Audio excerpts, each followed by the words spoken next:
드디어 임대차에 왔습니다. 이거를 좀 했다. 안 보이는. 자, 임대차 이제 드디어 들어왔어요. 임대차는 이제는 꽤 시간이 오래 걸릴 겁니다.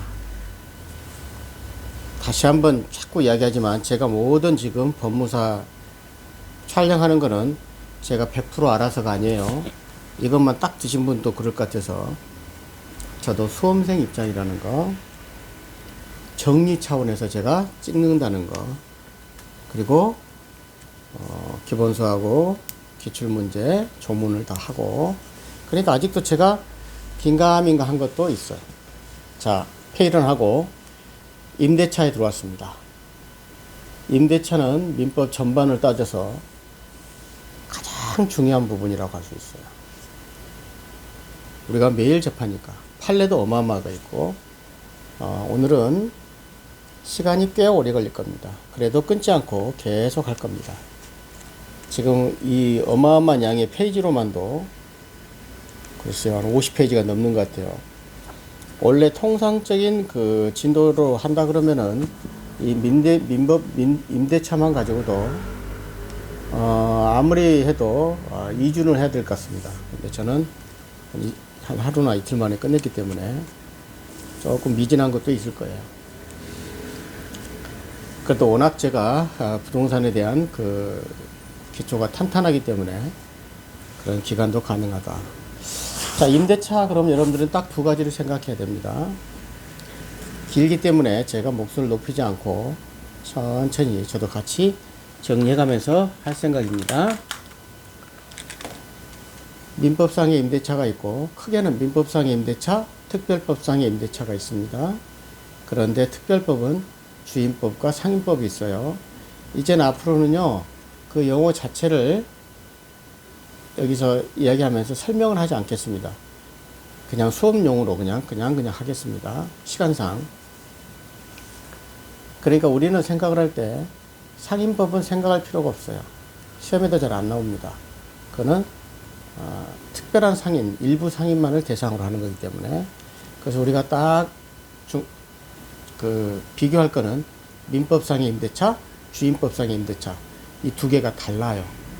그러니까 민법에다는 모든 걸 규율할 수가 없기 때문에 주임법에는 임차인을 더욱더 보호하기 위해서 특별법으로 만든 거예요.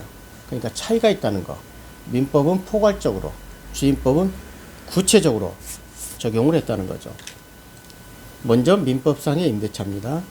자, 우선 임대차는 성립을 하는 거는 딱 머릿속에 이거 또 항상 제가 하는 스타일이 그렇죠. 기본 개념을 파악을 해야 돼요. 민법의 임대차는 당사자의 합의만으로 성립해요. 합의만 하면 성립해요. 그 사람이 그러니까 소유자인지 아닌지 구분할 필요가 없어요. 소유자가 아니라면은 소유권을 취득을 해서 그를 정상적인 적법한 임대인으로 만들 필요가 있는 것이고, 본인이. 결론, 임대차는 당사자의 합의만으로 성립한다는 거 꼭 아시고, 그리고 의무를 부담한다는 행위예요. 의무 부담. 임대차는 자기가 처분 권한이 없어요. 처분 권한이 없다는 게 아니고, 소유자면 처분 권한도 있죠. 그러니까 소유자가 아니어도 된다, 안 된다? 된다. 그런 얘기를 꼭 아셔야 돼요. 그래서 소유권 기타 임대할 권한이 없는 사람도 임대할 수 있고, 임대할 권한이 있는 사람도 임대인으로서 유효하다. 꼭 아시고, 임대차의 존속기간.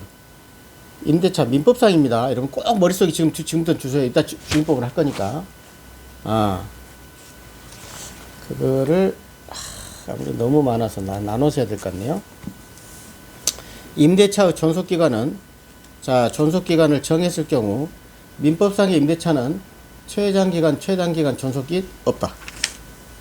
그 다음에 갱신합니다. 그 다음에 계약에 의한 갱신이 있고, 서로 우리가 계약을 써서 갱신하는 게 있고, 묵시적 갱신이 있습니다. 묵시의 갱신 내지는 묵시적 갱신. 이 묵시적 갱신을 법정 갱신이라고 합니다. 법에서 정해진 갱신, 저절로 갱신. 계약에 의한 것, 당사자가 합의로 해야 한 것. 자, 계약 다시 합시다. 계약서 쓰면 되는 거고. 묵시적 갱신은 뭐요? 서로 계약서를 작성하지 않는 거. 이따도 나옵니다만은. 상대방이 상당한 기간 내에 서로와 이의를 제기하지 않고 그대로 넘어갈 때 그런 얘기입니다. 그래서 그 묵시적 갱신하게 되면은 계약 기간은 10년을 넘지 못하고 간접적 강제 갱신에 건물 기타 공작물 소유 및 시유 목축을 한 임대차에게 기간이 만료한 경우 현존한 때 계약갱신적 지상물 매수 청구권을 인정한다. 건물 기타 공작물의 소유를 목적으로 한 토지 임대차는 얘기는 지상권자를 얘기하는 거예요. 원래는 토지를 임대차하는 건데 그 지상에 뭐가 있다? 건물을 소유를 목적으로 하는 거. 근데 그 건물 그 지상 시설이 현존한 때는 그렇죠. 현존한 때는 갱신 청구권, 지상물 매수 청구권을 행사할 수 있다. 간접적인 강제란 얘기고 묵시적 갱신 여러분들이 잘 알고 있는 기간이 만료했는데 만료되기 전에 이제는 주임법에 가면 6개월 전부터 2개월 전까지 서로 통지 않고 지나갔어요. 이럴 때 동일 조건으로 다시 임대차항권으로 본다. 이런 얘기고 3자가 제공한 담보는 기간은 만료로 소멸하는 거고 묵시적 갱신은 그러니까 계약기간 2년 동안만 3자가 제공한 담보는 그때까지만 효력이 있다. 그러니까 요건 묵시적 갱신 요건은 임대차가 만료됐는데 계속 사용 수익을 용익을 계속하고 있고 상대가 서로 이의를 제기하지 않았을 때 효과 존속기간은 약정기간이 없는 것으로 할 수 있어. 이게 차이점이에요. 주택임대차보호법은 존속기간은 묵시적 갱신일 때 2년으로 보는 건데 민법에서는 존속기간 약정이 없어요. 약정이 없는 것으로 돼서 언제든지 당사자는 해지 통고를 서로 할 수 있다. 그 다음에 이거는 묵시적 갱신은 강행 규정이다. 존속기간을 정하지 않은 경우 존속기간을 정하지 않은 경우를 해지 통고를 한다는 거예요. 통고해버리면 존속기간이 정해지 않아졌으니까 존속기간이 정해졌을 때는 2년 동안 서로 해지 통고를 못하죠. 정해지 않았으니까 기간의 약정이 없을 때는 당사자는 언제든지 해지 통고를 할 수 있다. 통고를 받는 날부터 다음 각호의 기간이 경과하면 통고하고 기간이 경과하게 되면은 해지 효력이 생긴다. 자, 토지 건물과 동산이 나눠져 있어요. 그러니까 부동산과 동산. 부동산의 경우에는 임대인이 해지 통지를 하게 되면은 6개월 만에 기고 임차인이 해결 통지를 하게 되면은 1월. 동산에 대해서는 5일. 6, 2, 5. 자, 부동산에 대해서는 6일. 동산에 대해서는 5일 만에 해지 통고한 후로 효력이 생긴다. 통고한 후에 그 기간이 경과하면은 통지 효력이 생긴다는 얘기예요. 다시 한번 부동산일 경우에 임대인이 통지해. 임대인이 내가 너 나가. 기간이 없으니까 2년이란 기간이 없어요. 너 나가. 그러면은 6개월 지나 6개월 동안에 집 알아봐야 되겠죠? 그래서 6개월간 기간을 주고 임차인이 통지해요. 임차인이 통지한다는 거는 1개월 후에 자기가 나갈 수가 있다는 얘기죠. 그러니까 이거는 자기가 이미 나갈 곳을 알아봤을 겠죠. 동사는 5일. 해지 통고. 기간 약정이 없을 때. 그 다음에 임대차 효력. 이게 아주 중요한데요. 임대차의 의무, 이제 임대인의 의무, 그 다음에 임차인의 권리, 임차인의 의무, 막 이렇게 나와 있는데, 그래서 우리가 통상 우리가 상식적으로 알고 있는 임대차하고 공부로서 임대차하고는 천지 차이예요. 어마어마하게 어렵습니다. 우리가 맨날 접하는 게 임대차여도 굉장히 어렵다. 그래서 오늘은 끊어서 해야 되겠네요. 민법상의 임대차까지만 하겠습니다. 이것만 가지고도 어마어마하네. 할수가요. 주임법은 또 따라 해야 되겠습니다. 우선 임대인의 효력, 임대인이 해야 될 거. 어쨌든 임대인과 임차인이 있을 거 아니에요. 근데 여기서 가장 중요한 거는 민법이든 주택임대차보호법이든 임차인의 권리를 보장하는 게 초점이 있어요. 그러니까 기본 시각이 임대인은 강자고 임차인은 약자다고 합니다. 현실의 실전에서는 꼭 그렇진 않아요. 요즘에는 임차인이 강자예요. 정부가 그렇게 만들어요. 현 정부가. 자, 임대인의 의무. 목적물을 사용 수익해 할 의무. 첫 번째. 그 다음에 뭐겠어요? 보호의무. 이 두 가지가 있어요. 자, 이따 설명을 하겠습니다만, 보호의무는 목적물 사용 수익하게 인도해야 될 의무. 인도를 해줘야 되겠죠? 그 다음에 수선 의무. 수리를 해야 되겠죠? 수선 의무는 이 두 가지가 있어요. 간단히 말해서, 잘못되어 있는데, 여러분들이 이제 실전에서도 알아야 될 것이 수선 의무는,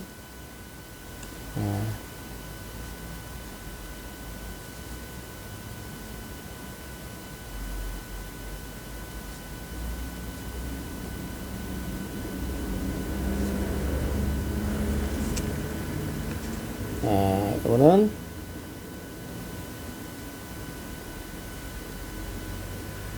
그거고,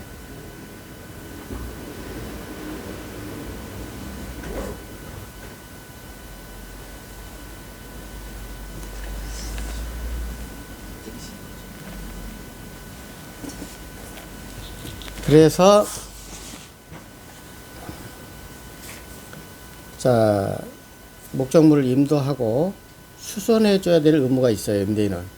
근데 여러분들이 알고 있는 이 수선 의무는 정말 이거 실전에서는 중요한 얘기인데, 일반적인 공유중개사들은 전혀 잘못 알고 있는 경우가 많아요. 적은 거는 임차인이 수리 의무고, 큰 거는 임대인의 수리 의무예요. 이따 필요비하고 유익비란 말이 나오는데, 거기서도 또 반복되는 겁니다. 큰 개념을 모르니까 그래요. 자, 임대인이 원래는 원칙적으로는 수선 의무가 있어요. 근데 큰 것만 해주는 거예요. 유익비하고는 전혀 다릅니다. 이거 수선 의무는. 그러니까, 작은 거, 더 쉽게 설명할게요. 제가 실전 대마왕이니까. 형광등 수리하거나 수도꼭지 수리하는 거는 임차인이 하는 거예요. 큰 거, 누수나 결로 같은 거는 임대인이 하는 거예요. 여기서는 자세히는 안 나와요. 그러나 소규모 것에서는 수선 의무를 부담하지 않으나 대규모 것은 수선 의무를 부담한다. 이것도 판례로 형성이 된 거예요. 나와 있지는 않고 법조문에는. 그러니까 임대인은 귀책 사유가 있든 없든 그걸 전부 마찬가지로 인정되는 거다. 이렇게 생각하시면 될 것 같고. 자, 쉽게 설명했죠.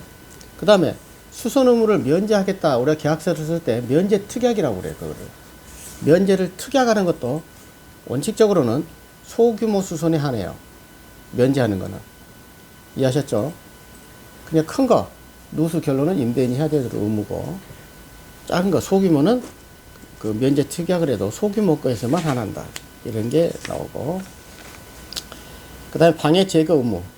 임대인은 자기가 그 임대인의 이 의무 일환으로서 그 방해를 제거해 줘야 되죠.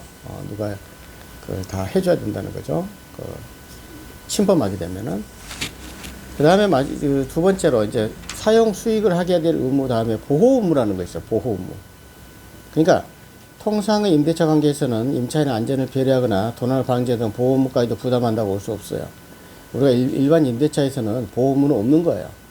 그러나 숙박 여인숙이나 모텔이나 이런 데서는 보호 의무가 있다. 왜? 돈 받고 하는 거기 때문에 그때 안전을 배려할 의무가 있다. 그래서 쭉 깊이 들어가게 되면은 자동차, 그 다음에 기중품 이걸 맡기라 그러죠.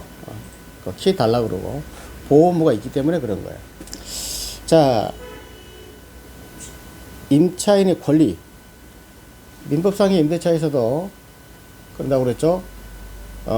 기본적인 정부 시각이 임차인은 약자다 그러고, 그래서 임차인의 권리에다가 중점을 둬요. 권리. 그래서 의무보다는 임차인의 권리.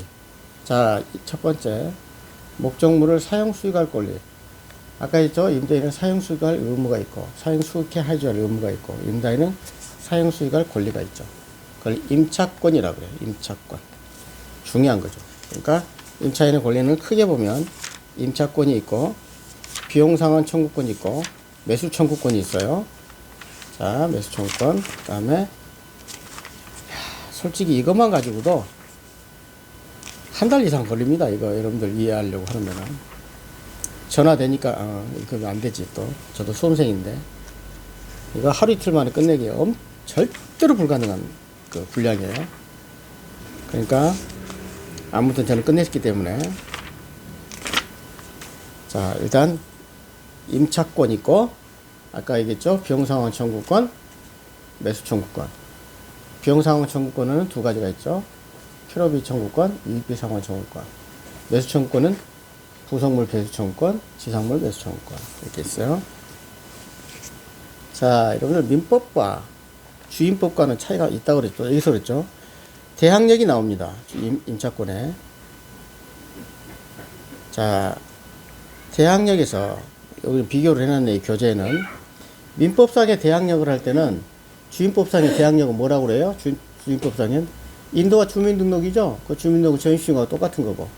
여러분들이 항상 하는 거는 일반적인 국민들이나 수험생 아닌 분들이 아는 거는 전부 주임법상의 지식만 가지고 있는 거예요. 민법상의 지식은 까맣게 있고, 왜? 특별법이 우선 적용되니까. 민법상의 대항력은 등기를 하면 되고, 주택임대차법 대항력은 인도하고 주민등록을 맞추면 된다. 이런 얘기고. 이거는 또 굉장히 중요한 거가 나왔는데, 이거는 깊숙이 들어간 겁니다. 건물의 소유를 목적으로 한 토지 임대차사에서는 지상 건물을 등기한 경우에 임대차가 생긴다. 이거 글로 읽어서는 1000번 읽어도 몰라요, 무슨 말인지. 건물의 소유를 목적으로 한 토지 임대차 딱 들었을 때 법정 지상권이 나와야 돼요, 머릿속에. 그래서 법정 지상권에서는 쉽게 얘기해서 건물을 소유하려고 토지를 임차했죠. 그럼 건물을 자기가 짓든 기존의 건물을 갖고 있어요. 땅은 남의 땅이야. 그랬을 때 건물을 등기했을 때 대항력이 생긴다는 얘기예요. 토지는 남의 거니까. 이해하셨죠? 법조문을 보고 이거를 쫙 해결할 수 있어야 되는 거야. 그래서 조문에는 엄청 어렵게 나와 있어요. 이렇게 건물 등기 있는 차지권의 대항력, 건물 등기 있는 차지권의 대항력. 말도 어렵잖아요, 이게. 그래서 건물의 소유를 목적으로 토지 임대차는 이를 등기하지 않는 경우에도 조무입니다. 임차인이 그 지상 건물을 등기한 때는 제3자에 대해서 임대차 효력이 생긴다. 제가 처음 시험 볼 때 100번 읽어도 뭔 말인지 몰랐어요, 이거 정말. 그러니까 이거는 여러분들이 지금 쉽게 같은 수험생 입장이니까 설명을 해드리는 거야. 지상권 생각하면 돼, 지상권. 자, 임대차 보호법상의 대항력.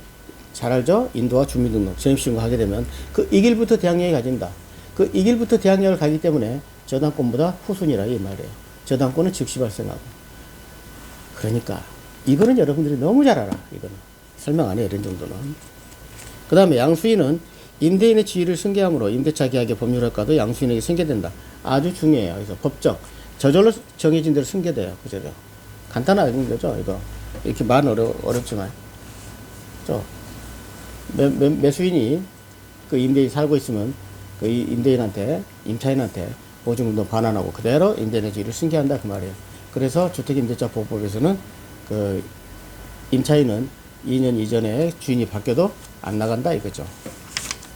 자, 상가임대차보호법은 아까 인도와 주민등록 대신에 사업자 등록을 한다는 거. 주민등록이 사업자 등록이에요. 쭉쭉 넘어가.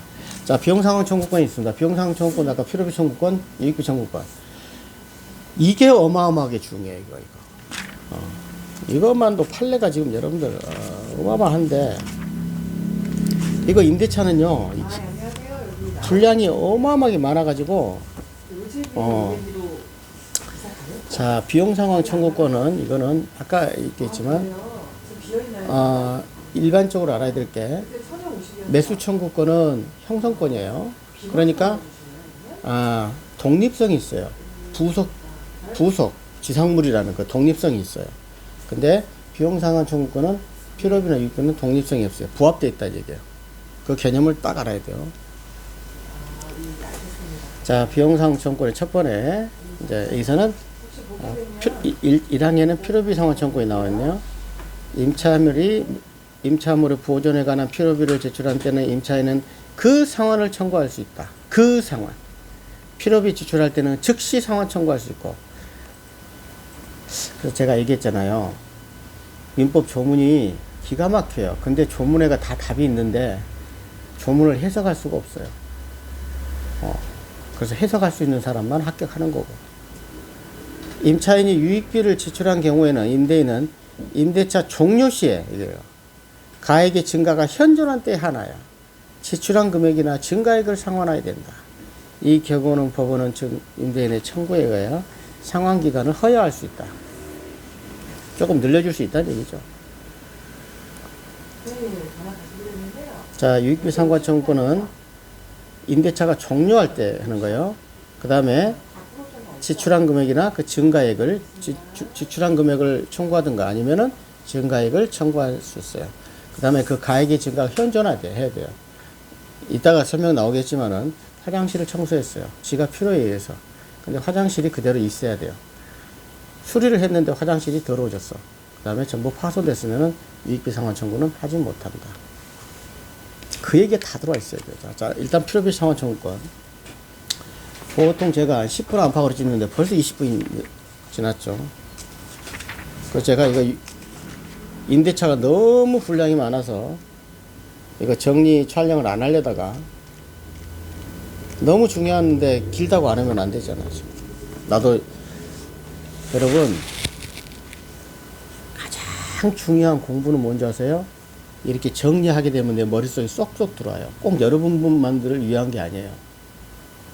그래서 제 방송을 듣는 분들은 같이 합격하자는 거지. 안 듣는 사람들은 불합격하고. 그런 위치예요. 제가 이렇게 하게 되면서 저는 사실 이렇게 방송할 시간이 별로 없어요. 근데 머리 쏙쏙 들어온다니까, 지금. 여러분들도 같이. 자, 필요비, 유익비가 있잖아요. 그 말 속에 다 들어가 있어요. 향후에 여러분들이 법 공부할 때는 법조문 속에 말이 다 들어가 있어요. 꼭 필요한 비용이란 말이야. 그걸 상환해 달라 이런 얘기예요. 유익비는 유익했다. 그러니까 어떤 조건이 있어요. 아까 있잖아요. 지출한 금액이나 증가액을 상환해야 된다. 임대차 종료일 때만 나오고. 필요비는 예를 들면 이걸 이해하지 않고 두 문자 따서 외우는 사람 오래 못 갑니다. 그 기억력이. 간단히 얘기해서 누수가 있어요. 누수도 필요비고 형광등 깨진 것도 필요비예요. 그 소규모건 아까 그랬죠? 임차인이 부담해야 돼요. 누수는 임대인이 해주는 거예요. 대규모니까. 이렇게 판단하는 겁니다. 근데 누수가 발생했거나 형광등이 깨지면 즉시 상환 청구해야 되죠? 필요비 요구해야 된단 말이에요. 그래서 필요비는 즉시고 유익비는 임대차 종료 시에 요구하는 거예요. 화장실 청소하고 큰 의미로 그 다음에 바닥에다 자기가 장판이 싫으니까 마루를 깔았어. 근데 지금 달라? 자기가 했는데 그러면 임대차 종료 시에 그 정산하자는 얘기예요. 이해하셨죠? 그러니까 이렇게 실전에서 이해를 하셔야 저 같은 경우는 그게 이게 돼 있으니까. 자, 필요비 상환 청구권은 그러니까 뭐예요? 수리비 두 가지라고 그랬잖아. 형광등, 누수 이렇게 보면 되고. 자, 요건 임차물의 보존에 관한 비용을 지출해. 그죠? 보존이 뭐겠어요? 이렇게 꼭 하지 알죠? 그 얘기는. 자, 임대인이 부담할 비용인데 내가 부담한 거야.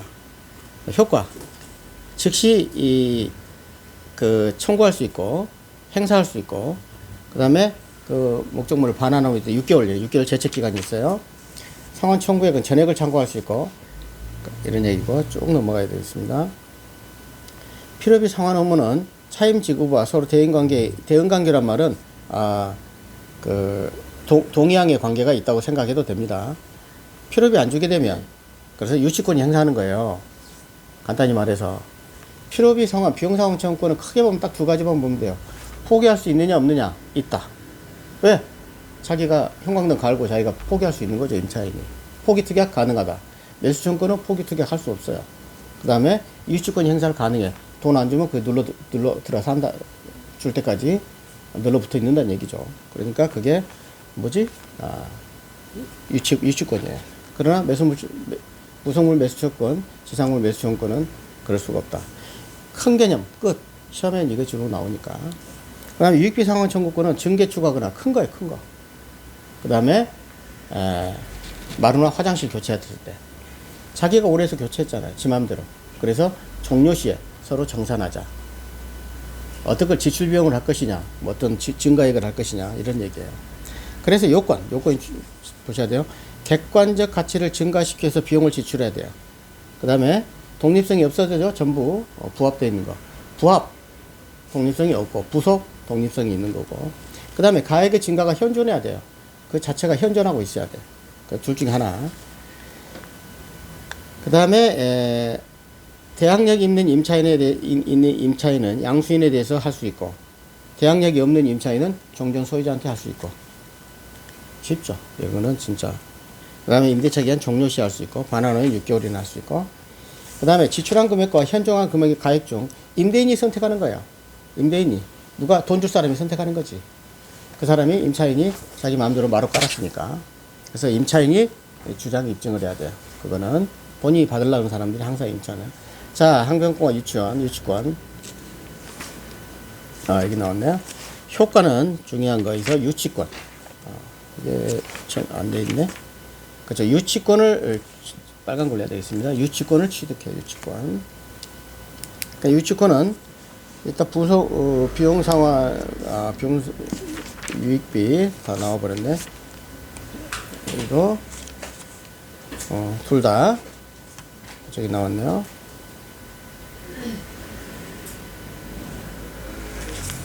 유치권을 행사할 수 있다. 유치권을 행사할 수 있다. 여기 나왔어. 빨갛게 안 해놓으니까 유치권. 중요해요. 비용상환 청구권은 유치권을 행사할 수 있다. 그 다음에 비용상환의 포기특약은 할 수 있다. 비용상환의 포기약정은 유의하다. 그렇죠. 자기가 포기하는 거니까. 그 다음에 부속물 매수 청구권은 여기서 부속물이라는 소개는 건물에만 해당되는 거고 지상물이라는 것은 토지에만 해당되는 거예요. 그래서 독립성이 있을 때 건물 기타 공작물의 임차인이 그 사용 편익을 위해 임대인의 동의를 얻어 이에 부속한 물건에서 임대차 종료 시에 부속물에서 청구할 수 있다. 이것도 언제? 종료 시에 동의를 얻거나 임대인으로부터 매수거나 임대인의 동의가 있을 때 꼭 중요한 겁니다. 그때도 같다. 형성권이며 강행 규정이다. 이거는 부속물 매수 청구권은 건물해야 돼요. 건물. 그 다음에 독립한 물건이어야 돼요. 그러니까 모든 시설이에요. 시설. 세시나 전기 시설.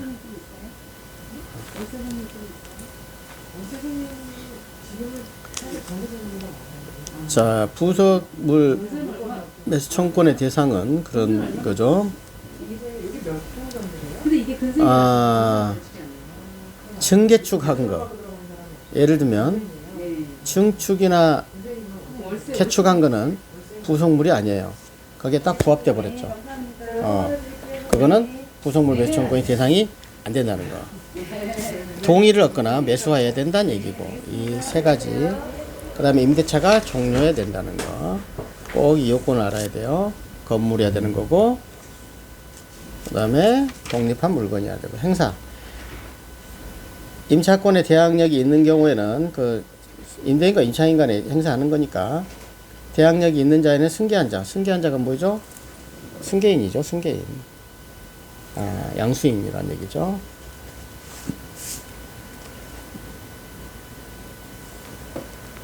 양수인.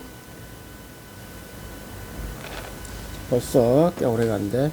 그러니까 방법은 일방적인 의사표시라는 거는 뭐죠? 형성권이니까 행사 시기도 제한하고 효과. 즉시 매매계약이 성립해버리는 거예요.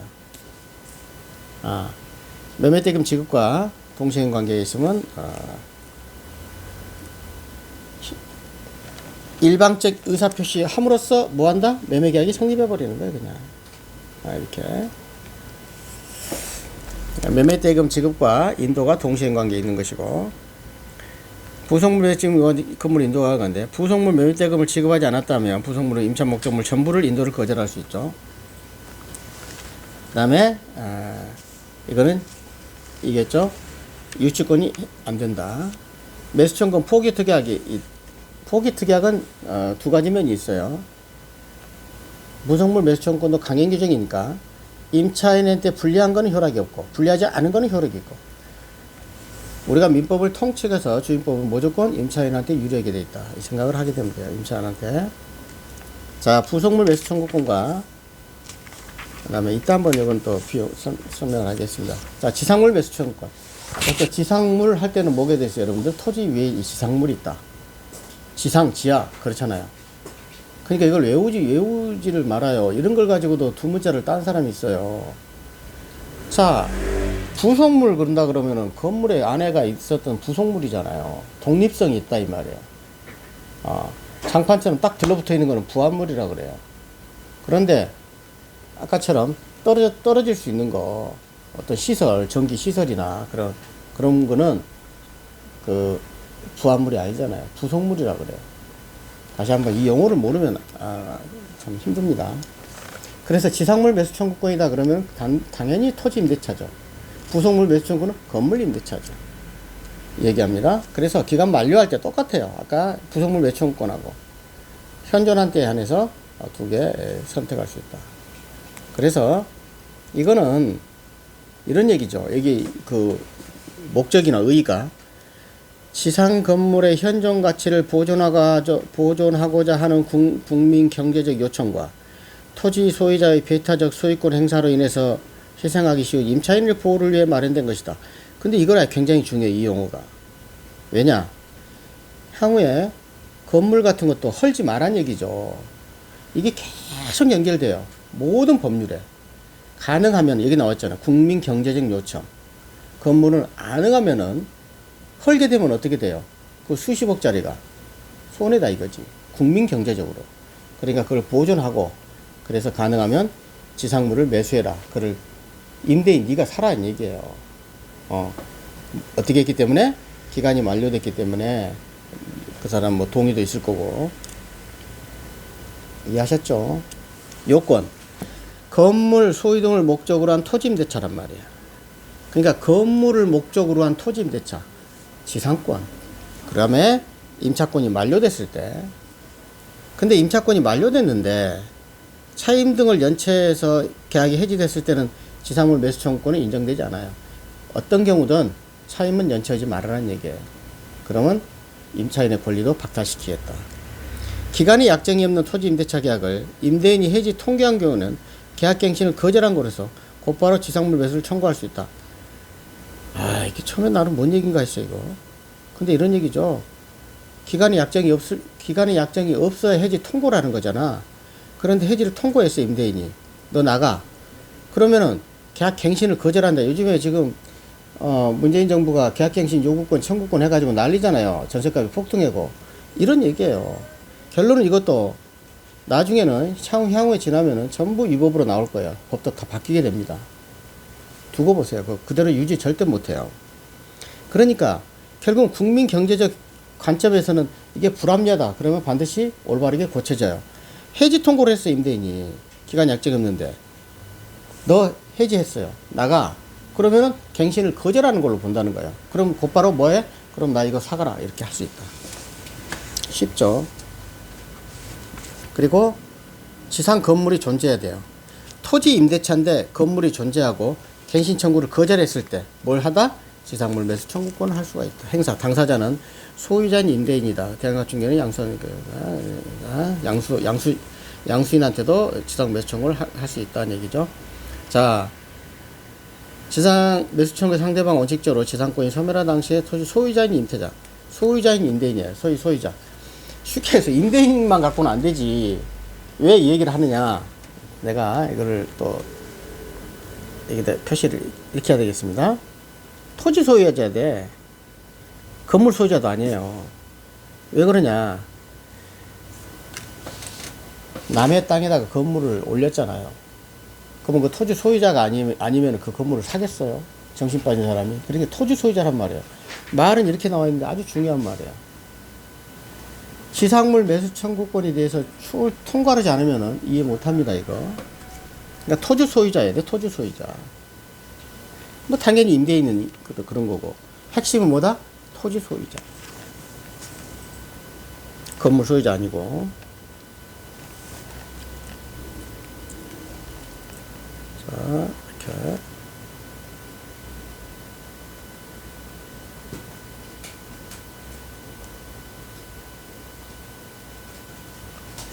토지 소유자이자 임대인이고, 그 다음에 효과 아까 얘기했죠? 곧바로 형성권이기 때문에 임대차가 종료해서 하게 되면은 재판상이나 재판에 해야 되니까 매매계획 즉시 성립돼 버리는 거예요. 매수청구권 포기 특약 이것도 마찬가지 똑같이 임차인에게 불리한 거 강행 규정이지만 임차인에게 불리한 거는 효력이 없어요. 이걸 외울 필요 있다 없다? 없다. 임차인에게 불리하지 않는 거는 유효하다. 이런 얘기고.